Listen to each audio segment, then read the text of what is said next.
2, and go. Hey! Welcome, morning, lads. Can Well you done, believe Steve, it? changing Can your you inputs. believe it? Well done, Rye. Sabotage The and one Ted morning I Show, get a dog sleep in. odds. I know. We got Radio Jealous Ted. I just wanted to do it until he had to Yep. get out of bed and join us, to be honest with you.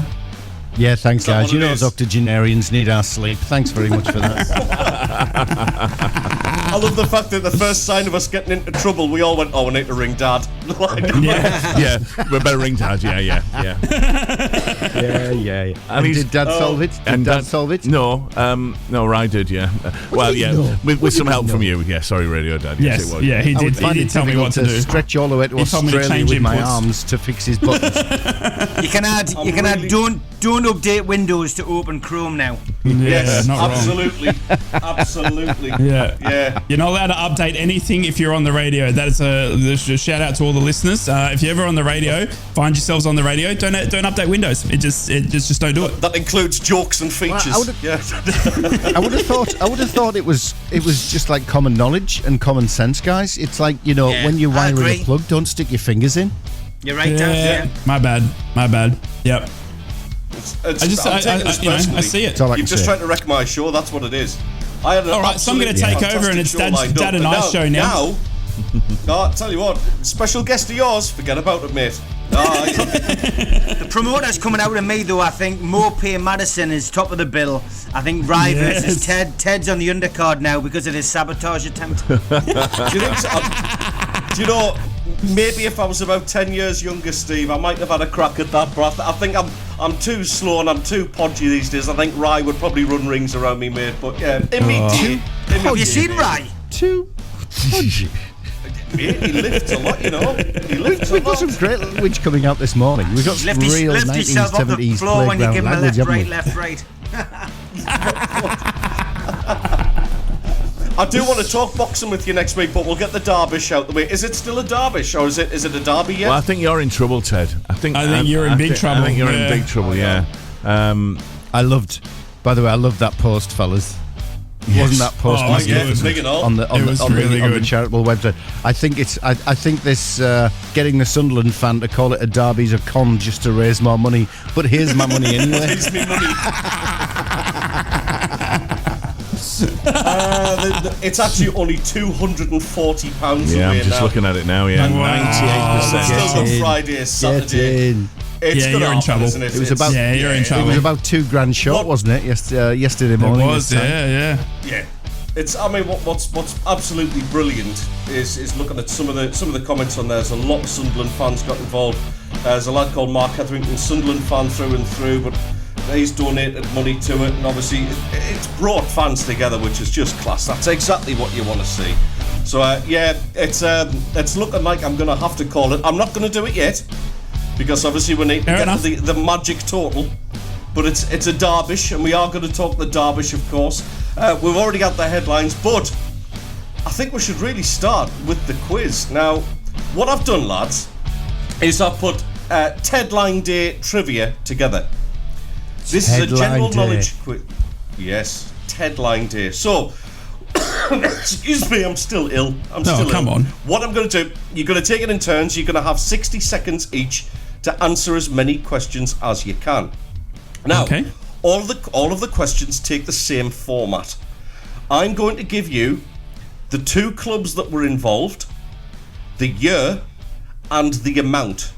You've just got to tell me who the player is. So, for example, I could give you I could give you Sunderland to Liverpool, 2011, £15 million. Yep. Mario Balotelli. Which would have been incorrect. You could have stink at this. That would have been Jordan Henderson. Oh, yeah. Of course, yeah. Of course, yeah. it Yep. was.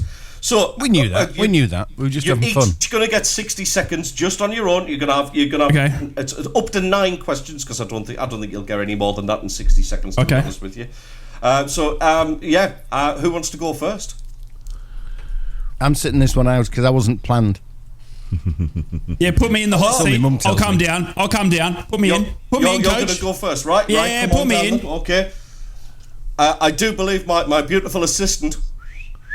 Stop it, I'm blushing.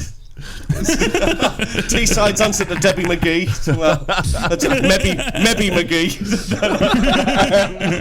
Riley McGree. More like it.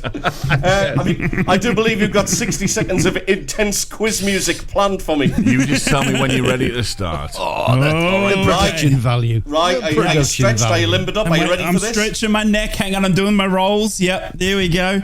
Yep. Yep. 3, 2, 1, and Go. Manchester United to PSG 2015, 61.5 million.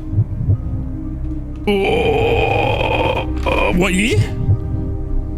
2015. You've got 60 seconds to answer 9 right. Yeah, okay. Pass. You can pass. Okay, Borussia Dortmund to Barcelona 2017, 105 million. Pass. These are Chelsea my to answers. Real Madrid.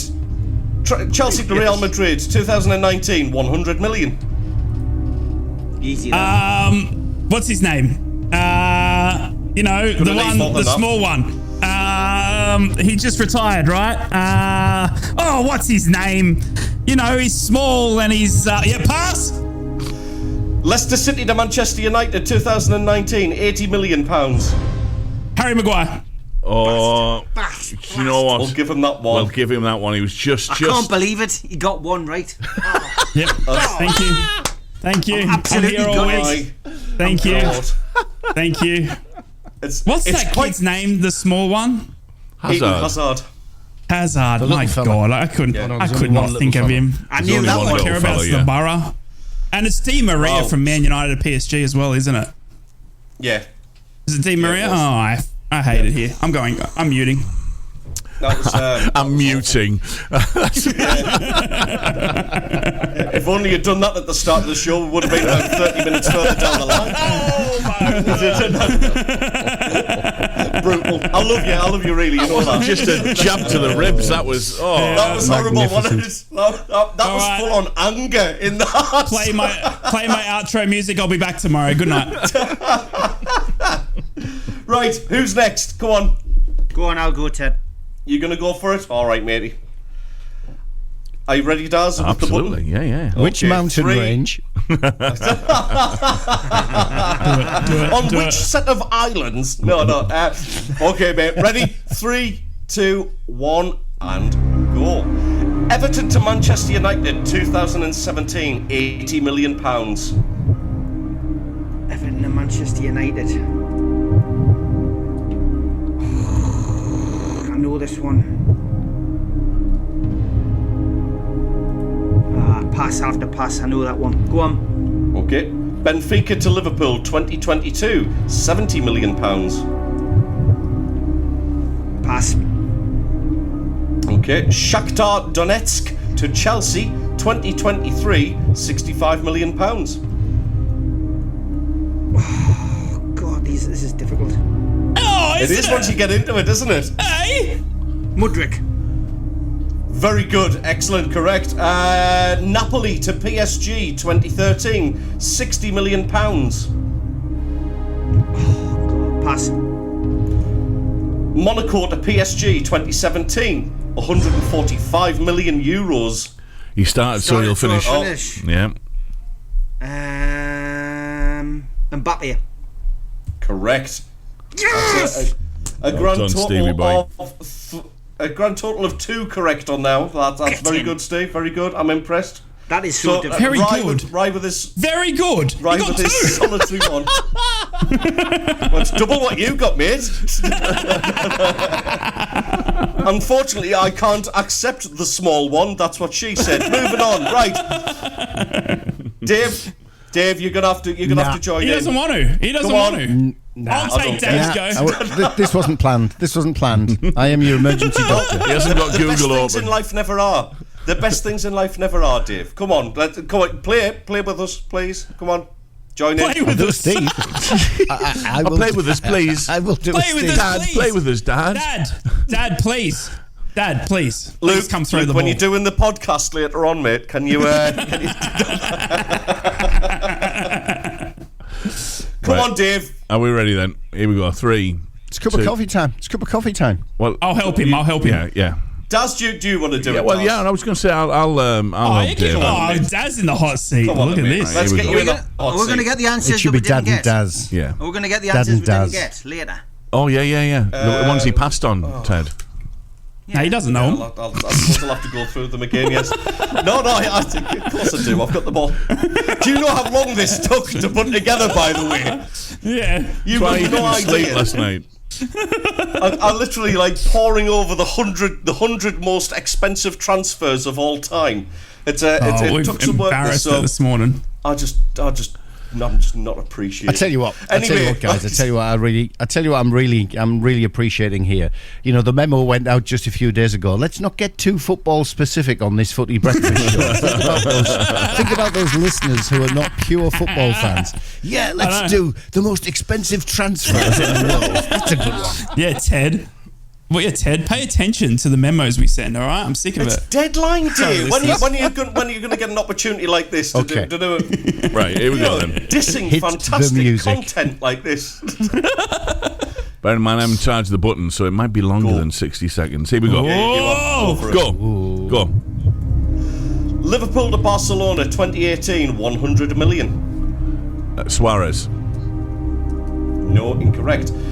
West Ham to Arsenal 2023, 100 million. Hang on. Don't I take part in this as well? I thought it was Coutinho. No, not yet. Oh, yeah, it was Coutinho, yeah. You Was it can't Coutinho? do it Okay. together. What's the next one? we said that before. Rice. Correct. Yeah. Inter to Chelsea 2021, 115 million euros. Into the Chelsea. Wow. Oh, come on. I don't know. Pass. Lukaku. I was going to say it. Correct. That would have been, yes. Juventus to Manchester United Sorry, 2016, 105 million euros. Juventus. Come on. See, I know this one. I peaked too early. Oh. You did I start, didn't know so that I'll one, finish. Daz, sorry, mate. No, I don't either, sorry. Paul Pogba. Come on. These ones were easy. Mine were bloody from 1996. You know what I mean? What? It's ridiculous. Mate, you literally had Eden Hazard and you couldn't even get his name I out. called it. Referring to him as the little Who one. We got is Lukaku the and Coutinho, smallest Daz. footballer? Oh, yeah, we did. Yeah. Rice. I got Rice as well. Oh, it's not. Yeah, so we it's got not 3. Hazard. What's everybody whinging at? We got 3. No, hang on. You can't buddy up together. Lukaku, Coutinho. Well, no, we said, Radio Uncle, Radio Dad together. It's only fair. We didn't want to leave one of us out, did Since you? you threw it at us last minute. What? It's literally been in the did no WhatsApp group since pre-warning. last night. And then you we come don't in with mention an that. echo and I've been ruin the asleep. show on I've been deadline asleep day. since last night. I know, right? I apologise, Dad. This is abysmal from him today, I tell you. Wow. Anything that's not geography, I'm all for. So what's We need. What's the we- final and scores there, astronomy. Ted? The final scores apparently because you're just making the rules up as you go along. Absolute I got 2. degenerates. I got 2. Yeah, no, you didn't. You got 1. Yeah, I got Little And then Man. Steve Star got Wars 2, and Little Man. Radio Dad and Radio Uncle got 3. But as the Yes. rhyme goes, Yeah. first the worst, second the best, third the royal princess. So I'm the winner. Exactly, mate. No, exactly. what? That's as immature as that is. I love it. Where the This is hell the- did that come from? The 6-foot-plus doorman from Newcastle's just come out with that live on radio. Oh, gold. Do you want the ones you didn't get then? Go on then. Right, so Manchester United to PSG in 2015 was Angel Di Maria. Borussia Dortmund to Barcelona 2017 was Ousmane Dembele. Eden Hazard, obviously, we've already discussed that one. That Smallest was an man, absolute travesty of justice. got that one. You got Harry Maguire, Leicester City to Manchester United. That was correct. Harry Maguire. Hang on. Everton to Manchester United was Romelu Lukaku. that was Benfica to Liverpool was Darwin Núñez. Real I got Madrid to Manchester Lukaku United. right. You did. Yes, I was, yeah, all right. These are my questions. Okay. Yeah, come on, Dad. There was another Lukaku one, wasn't there? Real Madrid to Manchester United was Angel Di Maria. You got the Shakhtar Donetsk one, Steve. Mudryk, that was very good. Napoli to PSG was Edinson Cavani. Monaco to PSG was Kylian Mbappe. Liverpool to Barcelona was Coutinho. West Ham to Arsenal, you got that one, Declan Rice. Inter to Chelsea was also Romelu Lukaku. Juventus to Manchester United, Paul Pogba. And that's as far as we got. I had loads more. We'll have to do that again another time. Yeah, next transfer deadline day. Roll on August. Exactly. Exactly. I'm taking that one off. After all that fun, should we have some sports headlines and then come back and get some sensible stuff done? I'm all the pot. Well, can I go for a coffee then? No. Yeah, go if on. you want, mate. If you want, yes. You get me one? No. That's what it'll be like when I come back, won't it? Radio Dad, we've got Echo. Yeah, as soon as you go off for a coffee, that's what's going to happen. Yeah, into the tunnel. All right, well, we'll take a short break. We'll have some sports headlines, and when we come back, we'll have a look at our chategory that we started last night on social media as well. We're looking for songs for the North East Footy Breakfast jukebox. So North East Footy. We've got some absolute belters on these on the social media as well, so we'll do that after this. Together across the North East. The two black cat and the red. Mackems and Proud. Black Cats News. Good morning, Sunderland fans. Sunderland have cooled their interest in striker Macaulay Langstaff, joining other clubs like Derby County, Birmingham City and Middlesbrough in withdrawing from the race for his signature. This provides a boost to Wrexham, Coventry City and Peterborough United, who are still interested in signing Langstaff. However, Notts County will be the most relieved, as they hope to retain their star striker for their promotion push from League 2. Sunderland, Ipswich and Cardiff appear to be the three clubs leading the race to sign powerful striker Kiefer Moore. However, sources at AFC Bournemouth claim that all three clubs are some way off in terms of agreeing a wage split to facilitate a loan move. Moore is desperate for more first-team opportunities after making only 8 Premier League appearances this season, and Bournemouth would actually prefer a permanent deal for the 31-year-old forward. And finally, as you heard yesterday, Sunderland and Borough fans are uniting for a special cause involving a 40-mile walk from the Stadium of Light to the Riverside Stadium, starting on Saturday night and ending on Sunday. The aim is to raise funds for Borough season ticket holder Chris Wood to receive specialist physiotherapy after suffering a stroke emanating from multiple brain hemorrhages. The GoFundMe page is now just around about £160 away from its £15,000 target. And what that means is, for me, Ted the Mackem, is I'm finally going to allow the game on Sunday to be regarded as a derby. To donate, search Chris Beaney, that's B-E-A-N-E-Y, GoFundMe, or visit the Cat or the Red Facebook page for the link. And best of luck to all taking part on the walk. They are your Sunderland headlines. Smoggies and Proud. Borough News. Good morning, Borough fans. How are you on this deadline day? Hope you're all fantastic, safe and well. Middlesbrough head into the final day of the transfer window, hoping to sign a striker, but we've been at it all month and haven't been able to find our target as of yet. The club hierarchy are adamant they will not be forced into panic buying today, with a viable deal not having presented itself. The Teessiders have made 3 signings so far this month, bringing in Finazaz on a permanent transfer from Aston Villa, Luke Ayling on a loan deal from Leeds United, and Luke Thomas, who is on a temporary switch from Leicester City. We will, however, lose Morgan Rogers today ahead of the 11 p.m. deadline tonight. The forward has spent yesterday in the Midlands completing his medical and tying up personal terms with Aston Villa. We expect an announcement in the first few hours of the day. One of the transfers Boroughs have been linked with today is Oxford United talent Tyler Gooderham, who is attracting late transfer attention in the final 2 days of the January window. The 20-year-old creative winger, who is capable of playing as an attacking midfielder, has been in fine form for the U's this season, scoring 8 goals from 35 appearances in all competitions, whilst also notching 4 assists. Time will tell whether Middlesbrough bring in a replacement for Morgan Rogers or a backup to Josh Coburn and Emmanuel Ateleth. We hope for the push-in, the run-in, we could do with another striker, but if the doors close and we're none the richer, then Morgan Rogers' deal is a great deal, a bit of business this January transfer window for the Borough. Up the Borough, that's your morning headlines. Magpies and Proud. Mags News. Newcastle United star Harvey Barnes is edging closer to a return from injury, as in with a chance of making the matchday squad for the visit of Luton Town. The former Leicester City man, who joined Newcastle in a £35 million summer deal, hasn't been seen since limping off in the early stages of an 8-0 win over Sheffield United back in September with a foot injury.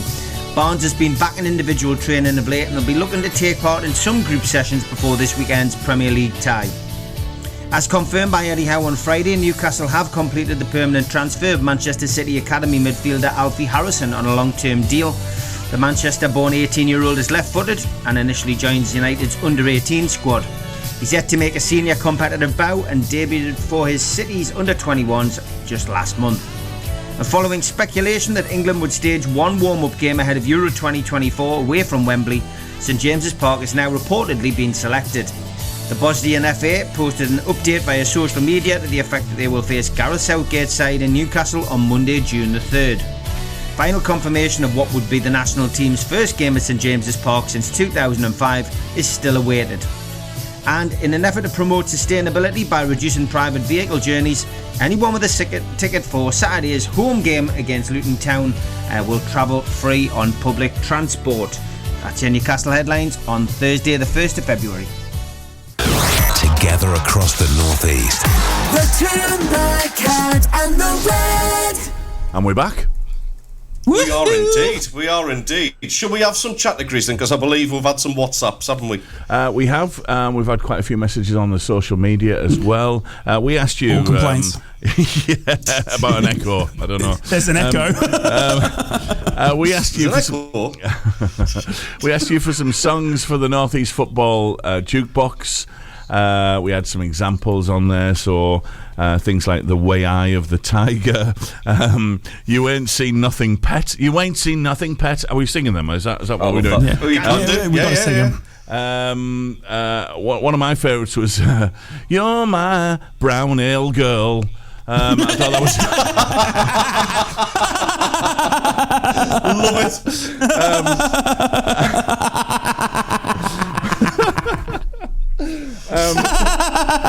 and also, what?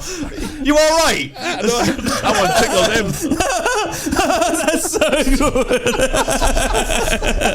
He's easy pleased, isn't he? Dear Christ. And I met him on a Monday and my heart stood still. Quadroo run, Quadroo run.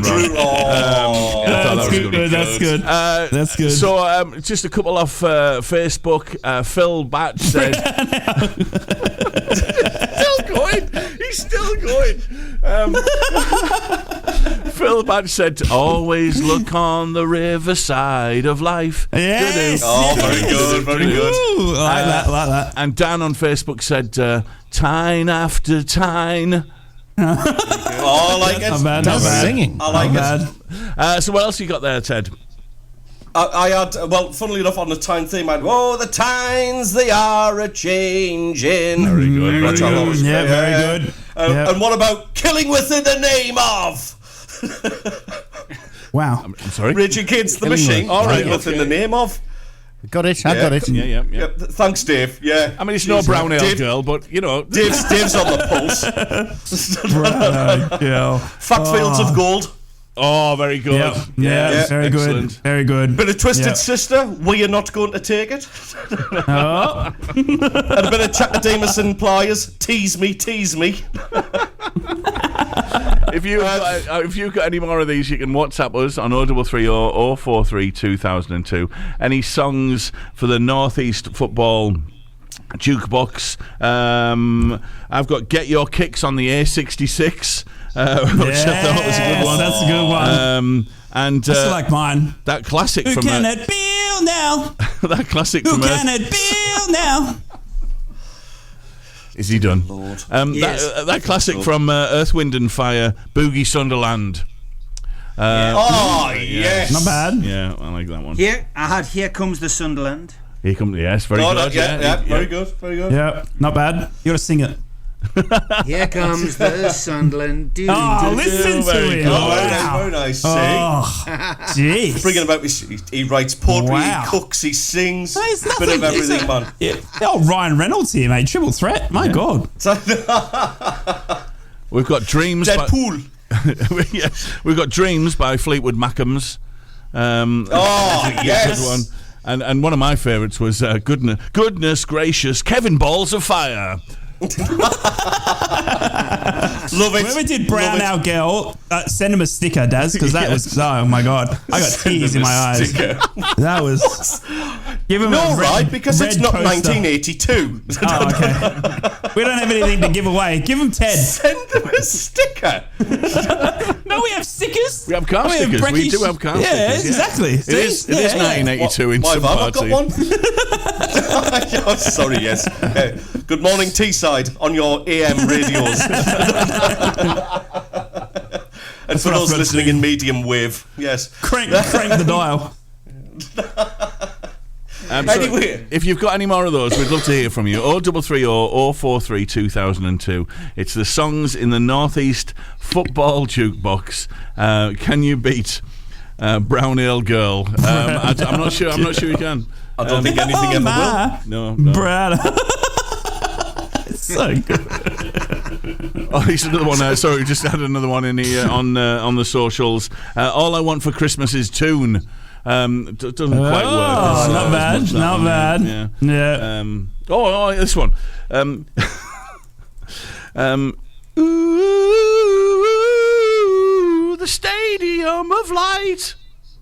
Nah, that's I'm not horrible. having that one. Yeah, sorry about that. Get that one. I'm just going to go and sit in the room now. Sorry. We could always go for the Beatles. Stunned silence and dogs barking in the background, Dad, I think. Yes.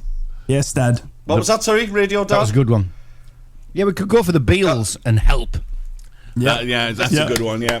That's a good one. Works on a couple of levels there. Yep. What about Dancing in the Clark? Yes. Oh yes, very good. Yes. Here's And the one Ballad of John and Yoko.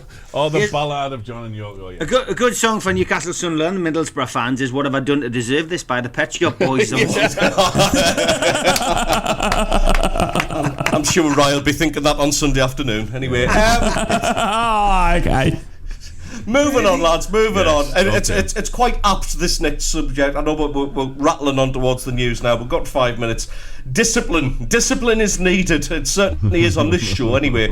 But Eric Ten Hag has stated it's needed on and off the pitch. Why are we seeing so many of these stars still behaving badly despite these hefty contracts that they're on? Back in the day, obviously, we had the likes of Gaza, and I'm sure Steve's seen plenty of the Newcastle players over the 90s and in the early 2000s who could still get away with it. And, you know, I suppose that they weren't on the same money as what they're on now. But why are we still seeing so many people, the likes of Rashford, who are flying off to foreign countries, going nightclubbing, not really giving a care at all for his job, the fans, his teammates, just basically flouting the rules when they're on absolutely huge money?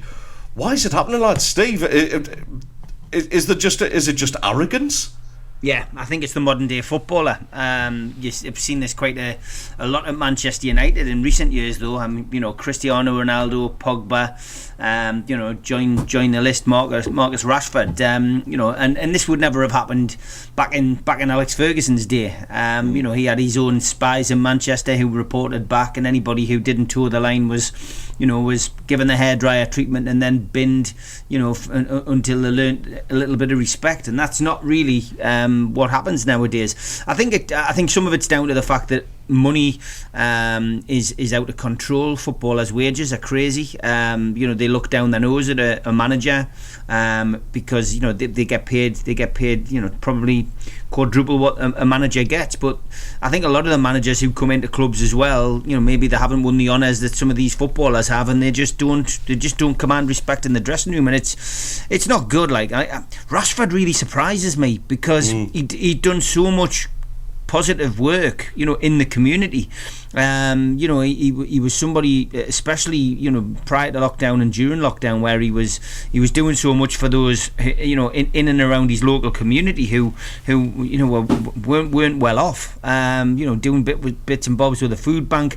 Almost too much criticism about the fact that he was doing a lot of stuff outside of football for charities rather than focusing on what he should have been doing, which was playing for Manchester United. But now he just seems to have gone the other way. He seems to be, not out of control, just not really towing the party line and upsetting upsetting certainly his manager. But it's a strange situation. I just didn't, out of everybody at Manchester United's team, if you had to pick out a player and say I could expect him causing trouble or him causing trouble, Marcus Rashford just wouldn't be that player. It's almost like he's creating he's creating this bad boy image, which just doesn't really befit him, And again, I mean, we only see what's reported in the media. We only see what's in the newspapers and on TV.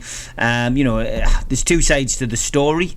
But let's face it as well. This isn't the first player that has had a run in with Ten Hag in the last 12 months. There's been a succession of them. So is it his lack of man management? Is this a bit of a power play, for when, I guess Ineos take further control of the playing side of things, they get their feet under the table, and it comes down to who's gonna be managing Manchester United next season? Is this somebody stepping up in the dressing room and trying to almost trying to highlight, look, we still don't believe in this man, you've got to get rid of him? Could be anything. Footballers and football works in mysterious ways. So yeah, it's a strange one, mate. It is. Right, question for you, mate. I mean, Steve's alluded to it there. This wouldn't have happened in the good old days, the likes of Ferguson. Because of the money and the power that footballers have now, have we finally seen an end to managers being able to give the hairdryer treatment and being able to discipline players that they used to be able to? I think it goes more than that into the social media aspect. It's just that we're seeing it more as pundits now, that they have to address it. I dare say this would have happened back in Fergie's day, Arsene Wenger's day, and stuff like that. You can't tell me that they would have had footballers back in that era that weren't pushing the boundaries of what their coach said, staying out too late, getting on, having a few beers, and that probably more so. It's just that there was no social media. No one had a camera on them at all times to capture Marcus Rashford in a bar. Do you know what I mean? They didn't have the option to go up to Roy Keane and go, mate, aren't you meant to be playing tomorrow? Do you know what I mean? Because he'd probably knock you out, sort of thing. So for me, it's just obviously it's the mainstream media capturing what the players do and having an interest in their personal life, much like Lascelles, at the start of the season. Remember that, Steve? We were talking about that and how everyone just captured it, sort of thing. And then it has to be addressed because it's been brought up, sort of thing. So that for me, goes a long way. I completely agree. I think you probably had more respect in your managers back in the day. You wouldn't have towed the line with Sir Alex Ferguson. You wouldn't have towed the line with Arsene Wenger, and it came down to that disciplined sort of military style-esque thing. You wouldn't want to be late because you don't want to get the lashes, sort of thing, and that seems to have gone. And maybe that's the modern day footballer, but I think for me the biggest critical thing that affects footballers in this current day and age, and managers alike, is social media. Social media has a lot to say in what happens, because without social media, we didn't see Rashford in a bar. We didn't see that he was out late. It would have been dealt with alternately, and no one knows that any the wiser. Well, can I ask you a question of all of you? Do you think if Alex Ferguson was still managing Manchester United, they'd have the same problems? No, definitely not. Has society changed to the point where Sir Alex even would have been suffering from this, or would he still kept control of it all? He got out at the right time, Dave. He got out at the right time. Yeah. He probably saw this coming, and could see that. I think it was Sir Bobby Robson who made the infamous comment, many years ago, about the change of motor cars in the car park at the training ground, and he realised that things were changing then when he was pulling up on his old motor, and there was all these sports cars and that pulling up alongside his car, and he just said football's changing now, and he saw that. So I think it was exactly the same with Sir Alex Ferguson as well. I think he preempted what was coming and decided to get out at the top, and probably the right move for him. 100%. Ferguson was the culture at Man United. He was. Yeah, he was. Can I tell you a quick Sir Bobby story, Steve, about how frustrated he was with modern day footballers? Go on. So I was working for Sky still at the time, and it was a big. I can't remember what it was. I thought it was a European night, but probably not if it was Sir Bobby. But there was a big football night at St James's, and I was downstairs immediately after the game, waiting for the camera to set up to do a live Sky interview with Sir Bobby in the TV area, the little TV rooms that were curtained off. And he's just standing there waiting for the camera to set up. So we're just shooting the breeze about the game. And he goes quiet and he drops his head and he starts shaking his head. I went, "What's wrong, Bobby?" And he went, "I just can't understand him. I just can't understand him." I said, "What?" He went, "Duncan." He's obviously talking about Duncan Ferguson, who was on the bench that night. And he said, "I just can't understand the lad. He's a modern day professional footballer." And, I said to him 20 minutes before the end, "Duncan, I want you to go out there now, get warmed up, you're going on. I just want you to make a complete nuisance of yourself." And he turned around, he looked at me and he said, "Oh, do I have to, boss?" He said, "I can't understand these modern day footballers. He'd rather fly pigeons than play football." Yeah, mental. Absolutely. And on that note, we are slightly late for the news, but it was worth it. This is the North East Footy Brekky, and we'll be back with more North East Footy chat right after this. From Yarm to Yibby, Harrington to Horsley Hill, Swalwell to Silverlink. The North East Footy Breakfast with Roy, Steve and Ted. Right across the northeast, the red, the tune and the cat.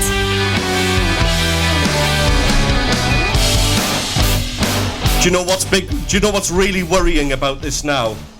What? We're £190 away from me having to admit this game on Sunday as a derby. Oh, yeah. Brilliant. It's happening. It is I happening. keep on refreshing the screen, and honestly, I'm getting stressed Yeah. about it. I know it's happening. Yeah, it's 100% happening. It's definitely Yeah. happening, but I'm not What's going going to to be give worse up. is then the Borough win as well. Do you know what I mean? So now you're calling it a That's not derby gonna and then the Borough win. It's not You gonna know what I happen. mean? It's crazy. Do you know what? Crazy. Do you know, I'll come on to this, but I've got a theory of why you always seem to fare better in this game than what we do, and I think it is because Middlesbrough do treat it as more of a derby than what we We do. do. That's exactly right. I And saw Josh Coburn in that first league. Maybe there's a change coming, and an ill wind blows, as they say. But anyway, right. Yes. Over to you, sir, I believe.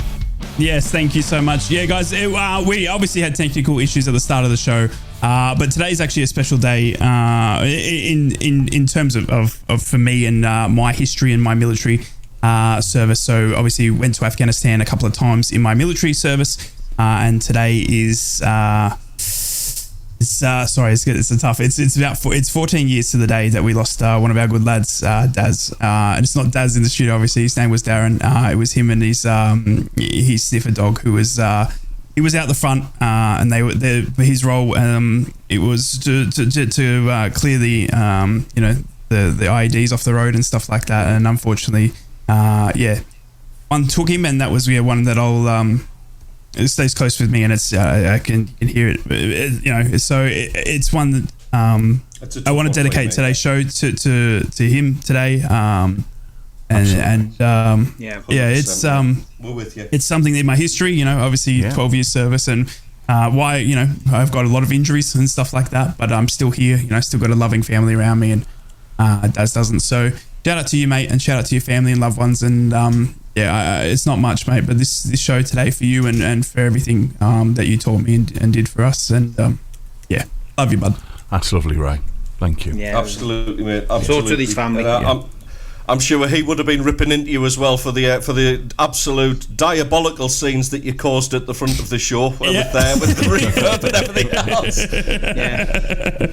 I was probably doing an echo on the radio. There's no well, banter. right. There's no banter like soldiers banter, mate. I know on that from friends the old myself. walkie-talkies. Yeah, you're absolutely right. Yeah, you probably would have. Oh yeah. I'm sure he would have been absolutely griefing you and probably having a good snigger at you while he's up there now. Absolutely, mate. Absolutely. But you've got a guest coming on, haven't you? I certainly do. Borough fans, you're going to love this one. We got Craig Johns from the absolute whirlwind of Deadline Day coming in to talk everything Borough with you guys in the next 5 minutes or so. Good friend of the show, good friend of mine as well. The Borough amazing reporter will be in talking to us or everything Borough and what we can expect for the final day. Obviously Morgan Rogers leaving, but will there be any incomings? We'll get Craig Johns' thoughts at about 8:15 this morning. Fantastic. Well, like we mentioned, it is Deadline Day, and it's a recurring theme today. Can you believe it's 13 years since Luis Suarez signed for Liverpool? I would say one of the best January Deadline Day signings there's ever been. I can't think of many better. However, I've done a little bit of work, lads, and had a look at some of the deadline day signings from January ones. This is now. If you have any better suggestions than this, please do let me know. But how's about this one, right? And he's still playing for Everton now. In 2009, signed for £60,000 from Sligo Rovers, Seamus Coleman went to Everton. 60 grand. Whoa. Jeez, that's not bad. That's not bad. What an incredible return on investment. Good bit of business, that. Yeah. He's wrong. made over 400 appearances. It's basically cost Everton about £146 per appearance and £1,000 per goal or assist, which I think is just incredible value for money in today's terms. And he's still doing it. He's still playing. I mean, that is absolute bargain, that one. There's some other ones that not so much. It's got to be said. I mean, where do we have? Aubameyang went from Borussia Dortmund to Arsenal. He was all right for Arsenal. But I don't think he tore up trees, and I mean that was a bit of a costly one as well. Like that was £56 million, that one. So not the cheapest. Philip Coutinho, Inter to Liverpool. This was also a January deadline day signing. £8.5 million. Wow. I mean, you couldn't buy a championship player for that now. You're talking about Jack Clark being worth £16 million plus. Yeah, that's incredible. That Coutinho, what a career he went on to go and have as well. Who else do we have? Steve. The one I always remember is John Stones, Barnsley to Everton. I think it was 2013. They paid about. I think it was like 2.5 mil or 3 mil for John Stones back in the day. That was to Everton, and obviously John Stones now at Man City. And what they turned that into. But my goodness me, John Stones, Barnsley to Everton. Maguire's worth 80 million, John Stones is worth 90. Exactly. It's crazy incredible money, defender that. Steve, probably your most famous one, mate. Andy Cole, Newcastle to Man United, £7 million. I mean, that absolutely shook the North East. That one, didn't it? Oh, didn't it? Keegan on the steps. Yeah, we've had a couple of strikers go. I mean, Andy Cole was one. I mean, we got Keith Gillespie in return, which didn't turn out too bad for us. He was part of the entertainers. Obviously, was the man who supplied the ammunition for Tino to get the hat-trick against Barcelona in the Champions League. The other one, which was a bit closer to home for me, somebody who I knew quite well, was Andy Carroll. Of course, went for 35 million on transfer deadline day. Didn't know a thing about it. I ended up in the midst of all that controversy as well. He texted me on the day to say, I genuinely didn't know anything about it. It wasn't until his agent, Mark Curtis, rang him at 9:30 in the morning on transfer deadline day to say Liverpool want to buy and the club have accepted it. And he didn't want to leave. He was in tears at the training ground sitting with Steve Harper having his breakfast. Didn't want to leave. Obviously, it was just too good an opportunity to turn down, especially with the agent who, was probably on 10% of a £35 million fee. He got a nice house out of that, I'm sure. I mean, it's not bad work, is it? £3.5 million for facilitating a move. But look, it didn't turn out great for Andy. He obviously got a lot of injuries at Liverpool. Didn't realise his potential. But I mean, look, it set him up for life. From his perspective, it was disappointing for us. We were a selling club at that time, just a sad one to lose. But yeah, I think strikers are the ones that move. You picked out Suarez, which is a great example. I mean, he came from Ajax to Liverpool. Same deadline day deal as Andy Carroll. Exactly. Suarez went for 23 million. Carroll went for 35. Yeah. Wow. Exactly, yeah. But I mean, I remember Wayne Rooney. I remember all the talk about Wayne that Rooney was as a big well. One. Yeah. He went from Everton, didn't he, to Manchester United, and I mean, the rest's history. Broke all the records that very close to joining Newcastle, though. I think that was probably a little bit of how can we put it? Just announcing him that he was on the market. I think his agents were the same. Skullduggery. Well, I'm not going to say that in case we get it wrong, but it was. I think we can say that one. relation to there was relations involved in all of that kind of thing. I think Newcastle United's bid for it. I don't think it was genuine. Put it that way. I think I think Rooney's agents had a close affinity to Newcastle, and I think it was the lighting of the blue touch paper to facilitate the deal eventually. And I don't think Newcastle ever had a cat and hell's chance of signing him. And Manchester United was always the aim. But he went on to do really well there, broke all the records and did really well. And it's strikers that people need. Goals win games, and that's ultimately it. People need strikers. Newcastle have got 2, but they're taking turns being injured. Big worry has been for me that we lose a striker in this window. Callum Wilson was linked quite early on in the transfer window to moves, and I just hope that dies down. I hope we don't see an unwelcome surprise develop in the transfer window over the next few hours. I'll be quite happy if Newcastle just sit and do nothing, and there's no ins and outs on the last day. But you just never say never. I think once you get the players back, you're kind of sitting okay, really, aren't you? The one that surprises me, though, Steve, is it's no disrespect to Callum Wilson, but the clubs he's actually been linked with. Are you surprised by it? Yeah, he's been linked with Arsenal, he's been linked with Chelsea, AC Milan, but he's a goal scorer, and these teams are going into the second half of the season and will be looking at their league positions and saying, what do we need? Well, we need a striker, and despite his injury record, his goals to games ratio is superb. It's second to none, really. At this moment, he's the best. He's the best for goals to games ratio in the last 12 calendar months, which surprises you. But he's 50 goals in 100 games for Newcastle tells you all you need to know. But it's the injury list. It's the injuries that he's got. The list of injuries he's had over the course of the last couple of years is, it's head scratching, but it's frustrating as well. He would have had a lot more goals and a lot more games, I'm sure. But yeah, I am surprised at the clubs he's been linked with. But hopefully that's all put to bed and we have a quiet day. Hopefully Keith Downey's got nothing to do with St James's Park today, and all the focus is on other areas and other clubs. Well, he certainly won't be reporting on Sunderland because he never does. But anyway, that's just a personal vendetta that I've got. One club that may be looking to spend a bit of cash, obviously, because of Morgan Rogers moving on, will be Middlesbrough. And who else better to tell us about what the rumours are and who's at the training ground than Craig Johns? Craig, I believe you are on the line. Morning, gents. How we doing? Morning, Craig. Morning, matey. All right, I'm going to hand over to Rye because I'm not interested what Borough do. Morning, legend. How are you, mate? I hope you're well. In for a big day. You obviously started the blog early. Big day for the Borough. Obviously, we think that Morgan Rogers will be done today. Are you expecting any other news? Anything in the pipeline?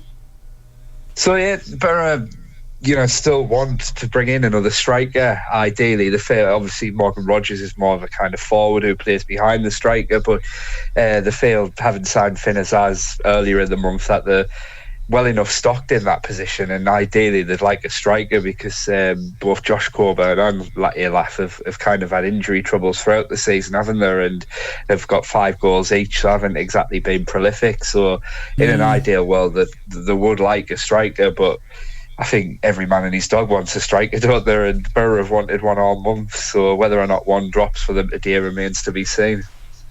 There has been links this morning that we're seeing young Oxford ace Tyler Goodrum, I believe that's how he's pronounced, 20-year-old down at Oxford, has been linked obviously with us, but not only us, with Bristol City, Hull and Coventry. Is there any truth in that, do you think, Johnsy?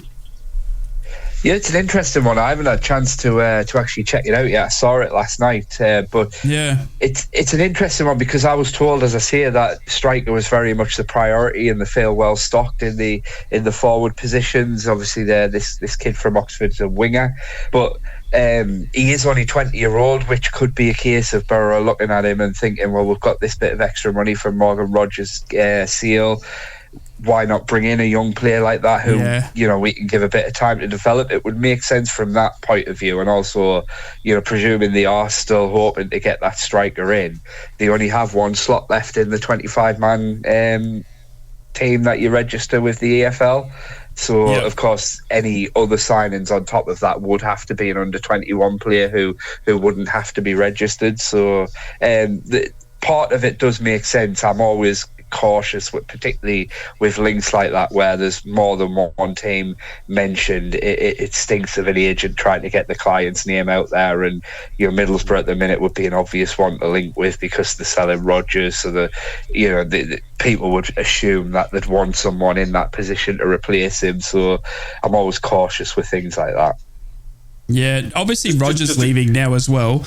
Sorry, Teddy boy. The Rodgers leaving. It was rumoured at the start of this window that Alex Gilbert would probably feature or likely to go out on loan, obviously get some game time. He hasn't featured as much as probably planned under Carrick. Do you think Rogers leaving kind of stops Alex Gilbert going out on loan today? Yeah, I was considering exactly that myself, because as we see it, Middlesbrough feel like they're well stocked in the forward positions because they signed Finn Azaz. I think in an ideal squad of kind of Middlesbrough size, you'd want kind of two players for every position, and obviously Middlesbrough's forwards are quite flexible as well. They also have the likes of Aidan Hackney, who successfully stepped up and played in more forward roles. So there's still capability that will allow Alex Gilbert to go, but of course at the moment in particular they've got Isaiah Jones's injury, which we're still a bit uncertain about in terms of how long he'll be out for. Riley McGree and Sammy Silvera are still out at the Asian Cup. They've got the quarter-final tomorrow, so it's probably going to be another 3 weeks before they're back. And I appreciate that when they are back, it might then become tough again for Alex Gilbert to get game time, but it wouldn't surprise me if now the decision is made to just keep him, because even if it's just for the bench, I think with Rodgers going, there's potential there for him to get a little bit more game time in the second half of the season. Okay. Sorry, Teddy boy, I cut you off earlier. No, it's all right. It's absolutely fine. Just looking at some of the rumours that are going around. Obviously, Sunderland have been heavily linked with a move for Kiefer Moore, but obviously the thing is with that one is Bournemouth either want a lot of the wages paying or they want a permanent deal. Now, with that cash injection that's coming from Rodgers, do you think there's any chance that Middlesbrough actually might go for a little bit of experience? He's 31. He would suit the club absolutely as a target man. Do you think there's any chance that they might go for broke and actually go for a permanent deal for Kiefer Moore? So I was actually told earlier in the window that he was one of the people Middlesbrough asked about. Obviously, as I say, they've wanted a striker all window. That's been no secret. But as you say, what we were told was that Bournemouth did want his wages paid in full or a good permanent thing. I think that's been kind of a theme for Middlesbrough of this whole window. I don't think the difficulties have so much been that they haven't had the money there to spend and they've been waiting for a big sale like Rodgers. It's been either that the players that they want have been unavailable or they haven't found value for money in the players that they've been asking for. So on the wage that Kiefer Moore was on, I don't think Borough feel that is a good value deal and worth it in terms of bringing somebody in like that ultimately only for 6 months. It's no guarantee for promotion. It's a big financial outlay for the club, and it also potentially stifles Josh Coburn's development by limiting his game time. So I'd be very surprised. It could be one, but Middlesbrough feel like a club now who have moved away from those kind of panicky short-term decisions. When it makes sense, absolutely they will go for short-term deals. They prove with Luke Thomas and Luke Ayling. They've got two full-backs there who were injured for the season. They wanted a bit of experience in the defence, so they brought Luke Ayling in on loan, and needed a bit of something different on the left-hand side to challenge Luke Engel, so they brought Luke Thomas. So when it makes sense, they are open to kind of moving away, if you like, from the ideal plan, the ideal direction that they like to go in. But I feel Moore doesn't make sense in terms of what it would mean for other players in the squad too. Can I just ask you, Craig, obviously with Morgan Rodgers leaving, and obviously the fee, we think it's obviously around that 8 to 10 mil with raising up to 16 mil. I've tried to be not disrespectful to Morgan, but I feel like he hasn't set Middlesbrough alight this season. Obviously, he's been fantastic in the Carabao Cup, albeit lower league opposition. On certain games, yes, he's had that spark, but he's sometimes gone missing for me as well, in my opinion.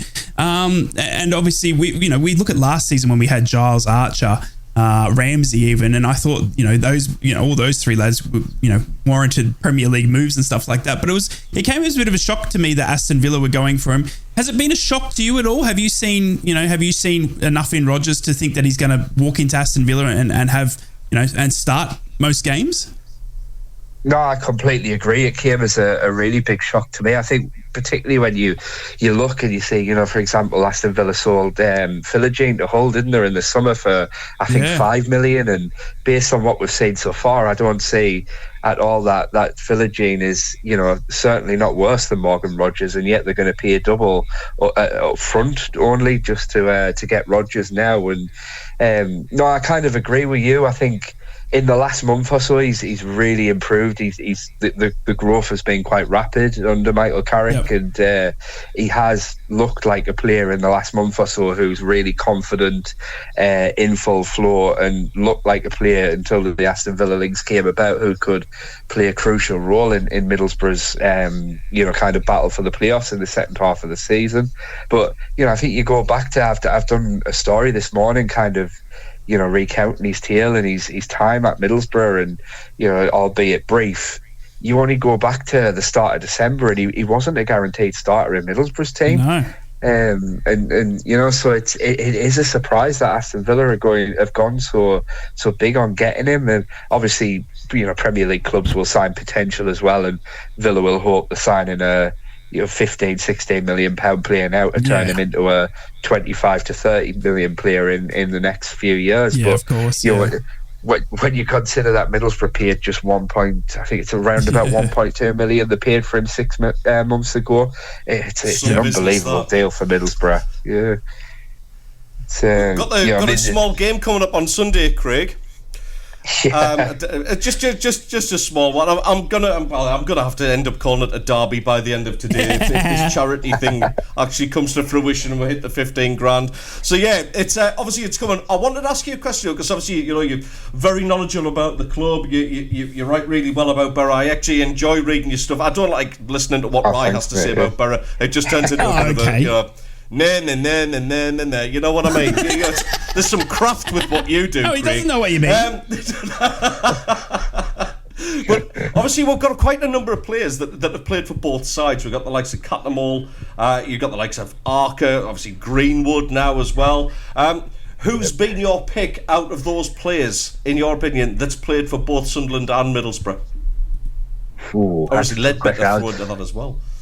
Yeah, well, that was the one who immediately came to my mind. I think obviously an academy graduate at Sunderland, and 2 spells at the club, came back to end his career there. So obviously well favoured at Sunderland, but and then obviously the things he did at Middlesbrough as captain, leading them to promotion. I think the type of player who Middlesbrough probably lack in the midfield now. That and the dressing room as well. I mean, he's ironically in Middlesbrough's dressing room still as a coach these days. But he was a brilliant player for both clubs. So immediately springing to my mind, bearing in mind I was only born in 1991, so apologies if there's anyone obvious pre-1991. But Grant Ledbetter immediately springs to my mind. Yeah, what are your feelings about going into the derby on the weekend, Craig? You think Middlesbrough up for it? Obviously, we're coming off that bad 6-1 loss to Chelsea. We've had now a week or almost 2 weeks off to recuperate. Obviously, it's going to be a completely different looking squad with all those that were cup tied and not able to face Chelsea. Yeah. Finn Azaz, Luke Ayling back in. Is there reasons for Borough fans to be confident going into the second derby? Yeah, it's an interesting one, isn't it? Sunderland are having a bit of a wobble. I know they got a good result, didn't they, against Stoke last time out, and I'm conflicted in my own mind in terms of whether they're going to have had 11 days off by the time Sunday rolls around. I'm conflicted whether that's a good thing or a bad thing. I think in the circumstances for Borough, it was probably good after what happened at Stamford Bridge to kind of have that break and kind of refresh and switch minds back onto the Championship after that night, which was in the end a bit of a grueling one for them. But there's also that part of me in my head which says, because they've been in action, Sunderland will just be that little bit sharper, and particularly under Carrick, Middlesbrough have had a bad habit of kind of coming back from international breaks and not quite being able to look as sharp as they have before international breaks, and all that kind of thing concerns me a bit. Obviously, what happens today could be a big thing, more in terms of, I have seen Alex Pritchard's obviously looking like he's going to leave Sunderland, and there's been murmurs of Jack Clarke. I mean, I think Sunderland seem like this is me not speaking as an expert, just looking from the outside in, but.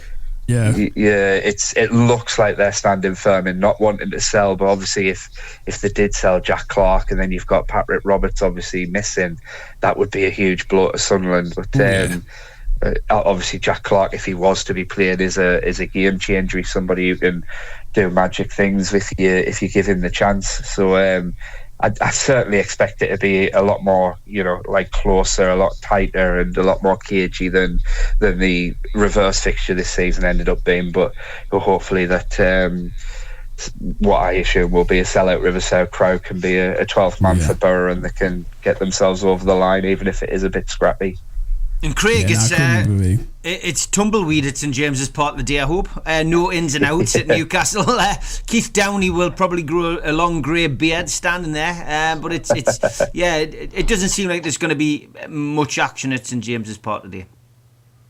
No, that seems to be the case, and I think that's one of the big issues we talked about Middlesbrough, and the fact they've wanted a striker this month, and so many clubs as it feels like it's been such a dead January transfer window. It came to life a little bit in the last couple of days, but in comparison to previous years, it feels rather flat this month. And I think we've seen the charges that were put to Everton and Nottingham Forest from the Premier League, and I think that's probably scared a lot of Premier League clubs a bit in terms of complying with the profit and sustainability rules.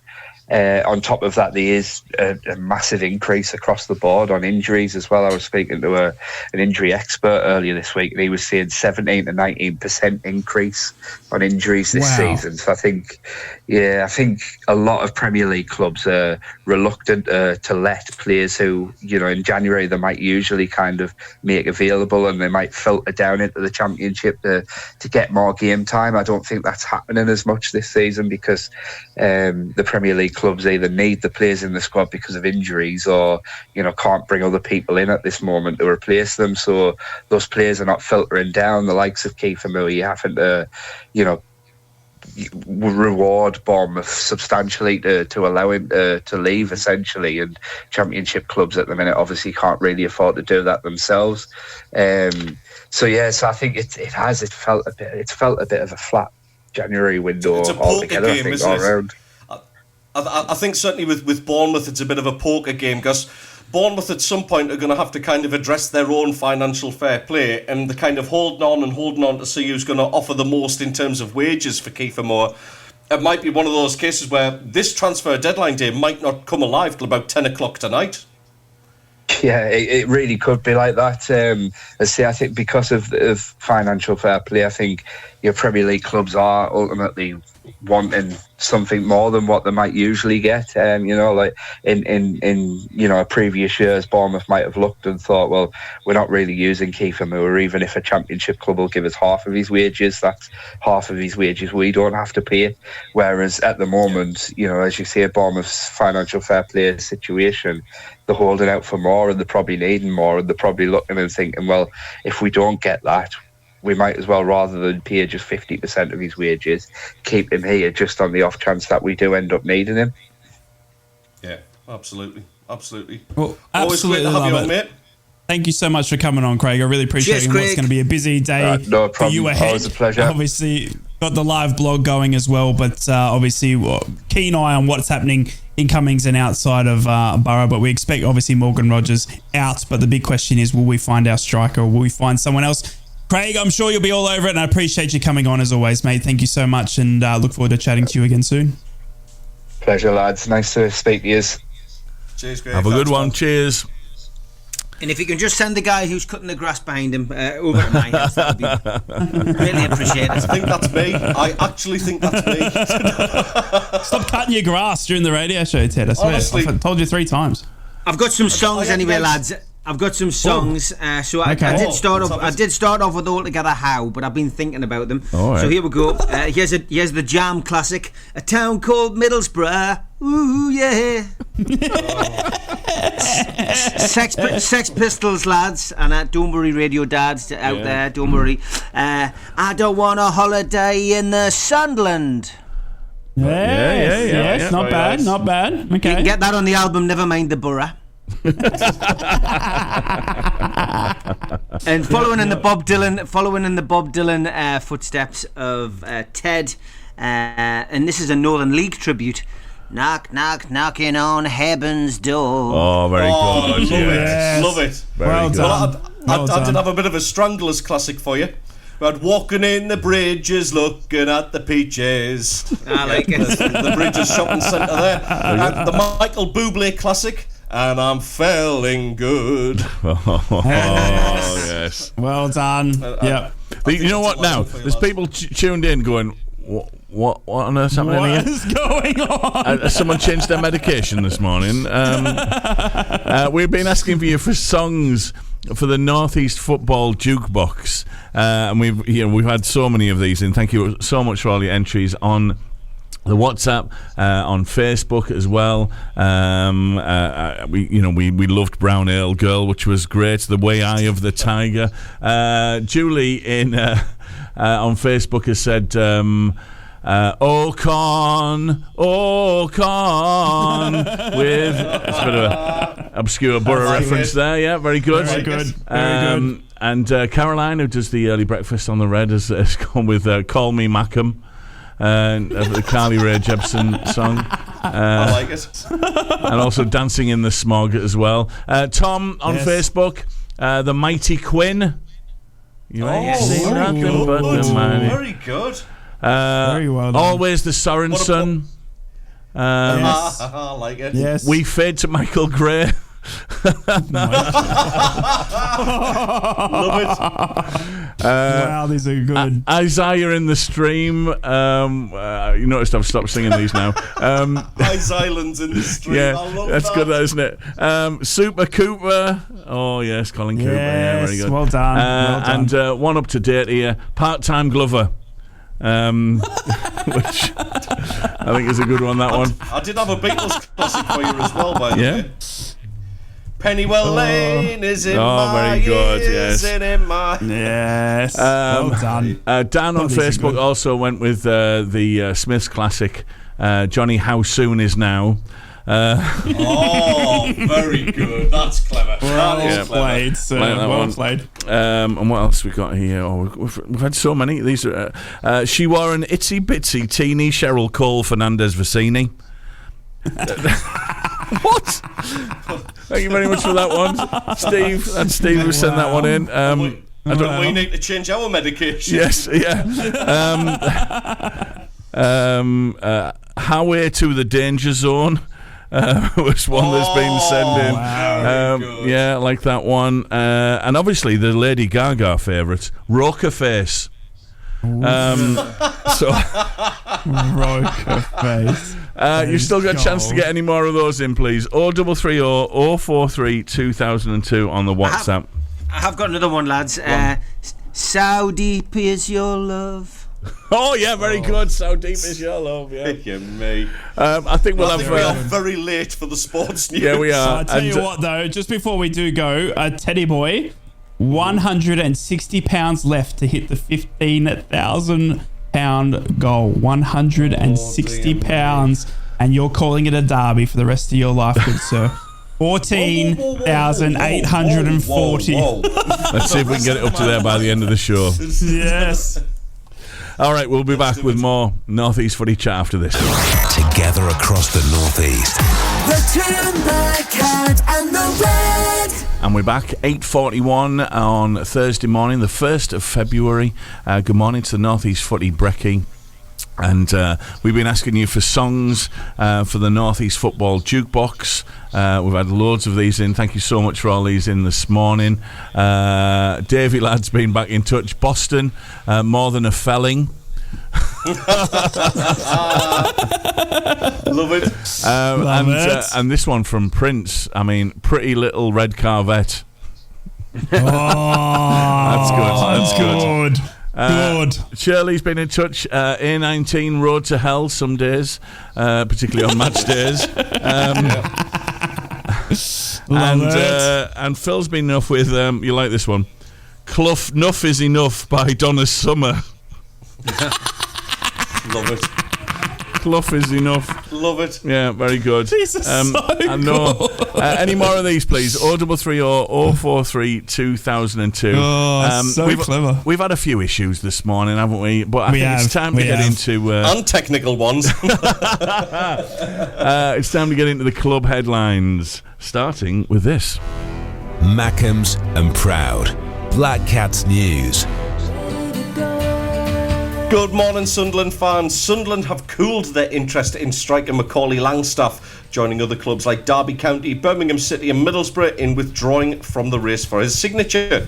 This provides a boost to Wrexham, Coventry City and Peterborough United, who are still interested in signing Langstaff.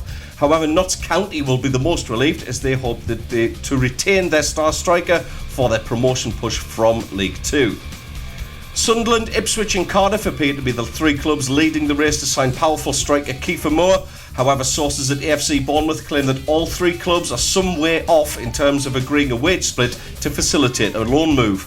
Moore is desperate for more first-team opportunities after making only 8 Premier League appearances this season, and Bournemouth would actually prefer a permanent deal for the 31-year-old forward.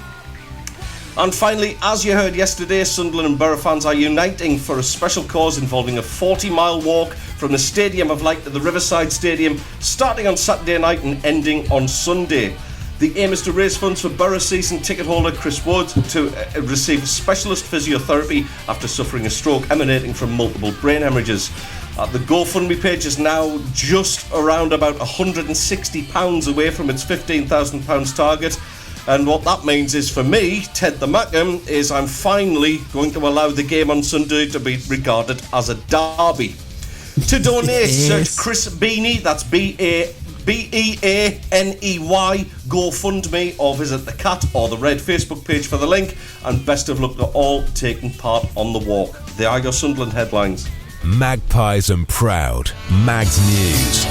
Newcastle United star Harvey Barnes is edging closer to a return from injury, as in with a chance of making the matchday squad for the visit of Luton Town.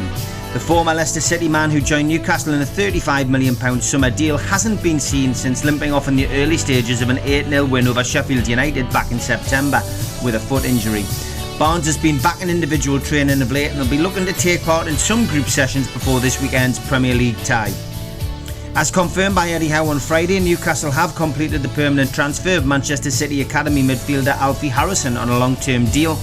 The Manchester-born 18-year-old is left-footed and initially joins United's under-18 squad.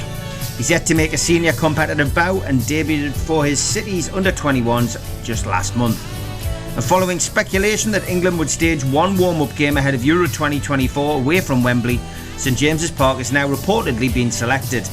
The Bosnian FA posted an update via social media to the effect that they will face Gareth Southgate's side in Newcastle on Monday, June the 3rd. Final confirmation of what would be the national team's first game at St James's Park since 2005 is still awaited. And in an effort to promote sustainability by reducing private vehicle journeys, anyone with a ticket for Saturday's home game against Luton Town will travel free on public transport. That's your Newcastle headlines on Thursday the 1st of February. Smoggies and Proud. Borough News. Good morning, Borough fans. How are you on this deadline day? Hope you're all fantastic, safe and well. Middlesbrough head into the final day of the transfer window, hoping to sign a striker, but we've been at it all month and haven't been able to find our target as of yet. The club hierarchy are adamant they will not be forced into panic buying today, with a viable deal not having presented itself. The Teessiders have made 3 signings so far this month, bringing in Finazaz on a permanent transfer from Aston Villa, Luke Ayling on a loan deal from Leeds United, and Luke Thomas, who is on a temporary switch from Leicester City. We will, however, lose Morgan Rogers today ahead of the 11 p.m. deadline tonight. The forward has spent yesterday in the Midlands completing his medical and tying up personal terms with Aston Villa. We expect an announcement in the first few hours of the day. One of the transfers Boroughs have been linked with today is Oxford United talent Tyler Gooderham, who is attracting late transfer attention in the final 2 days of the January window. The 20-year-old creative winger, who is capable of playing as an attacking midfielder, has been in fine form for the U's this season, scoring 8 goals from 35 appearances in all competitions, whilst also notching 4 assists. Time will tell whether Middlesbrough bring in a replacement for Morgan Rogers or a backup to Josh Coburn and Emmanuel Ateleth. We hope for the push-in, the run-in, we could do with another striker, but if the doors close and we're none the richer, then Morgan Rogers' deal is a great deal. A bit of business this January transfer window for the Borough. Up the Borough, that's your morning headlines. From Wickham to Whitley Bay, Stonygate to Shields, Doggy to Darlow Backlane, Steve, Ted and Rye. The North East Footy Breakfast. Right across the North East, the Red, the Toon and the Cat. And they keep coming. The songs keep coming for the North East Football Jukebox. Thank you so much to Daniil, who's been in touch and has had a go this morning as well. The fabulous Daniil, friend of the show. He's gone with the Jam song, Strange Tune. And also, Paul Simon, You Can Call Me Big Al. Yeah, I like it. Oh, very good. Very good. Like that one. And our friend Jack as well, a friend of the show. He says, morning lads, can you beal the love tonight? We will on Sunday. Another Sunderland one here from you, from Grace. Wickham up before you go. Oh, yes. Yes. Yeah. Love that. Excellent. Wickham Well reference. That's a retro one. I like that. I like that. Jesus. I'm sorry, I'm just taking a swig of coffee. That was really unprofessional. I'm sorry. They are fab, our audience, aren't they? Absolutely brilliant. They are. They're absolutely incredible. Thank you very much for everyone taking part in that one. Lads, I was torn between what should go to next, but VAR has reared its head once again. I've got to hear your Sunderland why they're going to win as well. Haven't you got some sort of rant or something as well? Just a bigger and better club with better fans. Yeah. Okay. There you go. You'll be quick. No, just very, very quickly. Anderlecht and Genk will be replaying their game due to a video assistant referee error. So the Disciplinary Council for Professional Football ruled in favour of a Genk appeal, and the game is going to be fully replayed because of the error that's taken part. Wow. Is that fair play, or is that just going to set an absolutely dangerous precedent? Rye, we'll go to you first on that one. That's a dangerous precedent, isn't it? I mean, once you open the doors, then there's a case, isn't there? There's a well, hang on, how come they got to do it sort of argument, and it's very, very scary.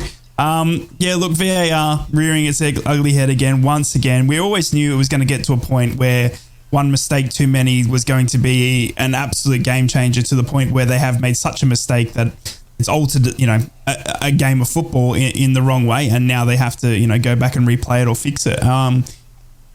It's scary because it opens the floodgates. I mean, do you go back and play Arsenal v Newcastle? Do you go back and play Liverpool Tottenham? It's a very dangerous precedent to be replaying games over a VAR incident. But if they're gonna do it, then my word, I tell you, they're going to. Yeah. They're going. You can't then have have any argument when a team comes in and complains. Well, hang on, how come Genk got to do it? And we've lost 3 points, and especially in England, where it's can cost you relegation and millions and millions of pounds to the clubs and the club revenue. So, yeah, shocking move. I thought. I would have thought hopefully VAR would have been all as one, and that they don't replay. It's just a stamped old thing that we make mistakes, much like if it was just a referee out there. There is human error in it, but to replay a game is very scary. Steve? Yeah, I mean, this is, like you say, the precedent that they're setting here is crazy. It really is. It could it could ruin VAR. Radio Dad keeps saying burn it at the stake. Well, I mean, it's self-combusting, never mind burning it at the stake. It's a mess. But yeah, I mean, there was always the likelihood that this was going to happen, that somebody would take it to the next level, and that's where we're at. But yeah, I mean, you can't go back in time. You can't go back and reverse decisions. It's done now. I mean, we've had VAR. It's not as if it's the first season of VAR. We're well into it now, and you just can't go back. How far do you go back would be the question. But it's the teams that have been relegated and the teams that have missed out on winning a place in Europe, which have been affected financially. The rest of the teams, it's a minor issue. But yeah, I mean, this is a tangled web, and I'm glad it's not me who's having to sort it out. But it's a mess. We all saw this coming. We all saw this kind of thing coming. And it just takes somebody with a bee in their bonnet about something to push ahead with it. I mean, I'm not against it, but where does it end? I really don't know. Absolutely, yeah. It's for me. I mean, yeah, that needs just knocking on the head straight away, because the likes of Klopp, who will complain about absolutely everything. All right, we've only got a few more months left of it before the whole of Liverpool starts wearing black and going into mourning for about 3 years and making about 500 memes a day about how much they miss him. It's pathetic, it really is. Anyway, it's only going to set that standard where more and more managers, especially the twisty ones, the Artetas of this world, are going to start and mourn for it. But there you go. Right, you did quite rightly mention that I want to put my case forward as to why I think Sunderland will win. Yes, look, I want to hear this. I'm not on my own in the fact that I haven't looked at this as a derby game, and I know we joke about it, and yes, I am going to change my mind if we hit this charity target, which would be brilliant. But it's quite simply, it's one of those things that you can't organically change that. This is a game that's always meant more to Middlesbrough than it has to Sunderland, and that's not because we see Middlesbrough as putting the banter aside for a second, we don't see them as some sort of naff club. It's just our derby is against Newcastle. That's where, in our hearts, that's the big derby, that's the big one. However, I think there is a change coming, and Michael Beale actually alluded to it. In that interview after the Stoke win, he referred to the next game as a derby.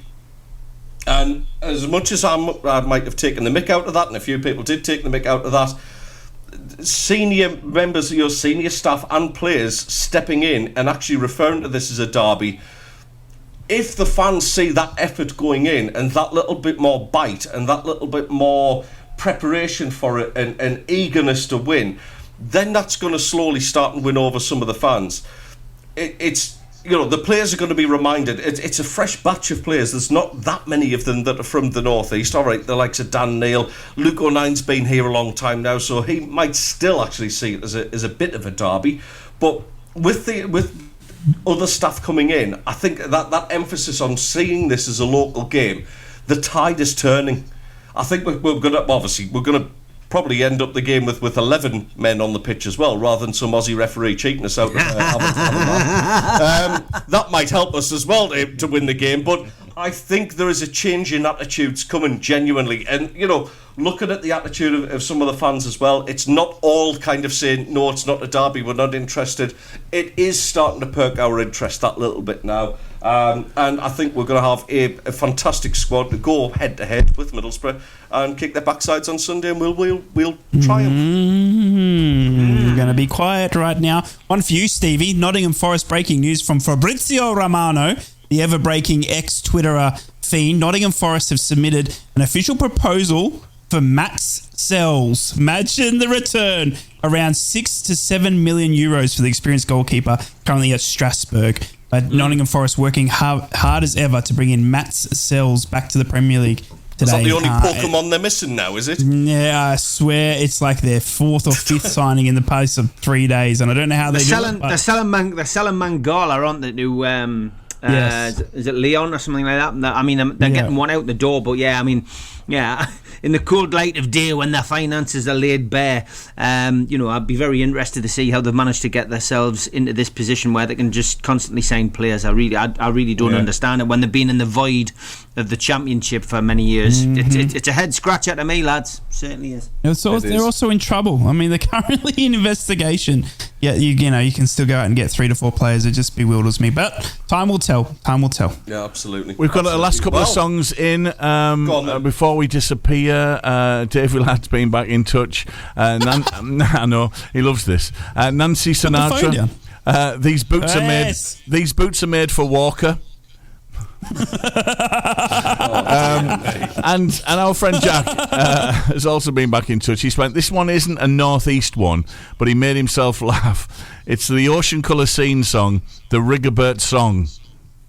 Very good. That's good. That by the way. That's actually pretty creative, you know. Yeah, he is like that. And last couple here from Tom on the WhatsApp. He's gone Geordie in the sky with diamonds. What was that other one?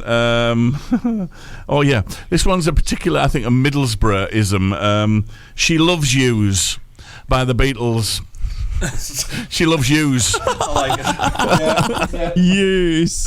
Yeah. Well, I've had one here. I've had one here sent to me on Facebook as well. Obviously, AC/DC, Back in Black, but in the tune of old Jack Clark here. Back in Jack. He wants Bill sacked. Don't you know he'll leave and won't be back? Wow. Some considerable effort went into that line.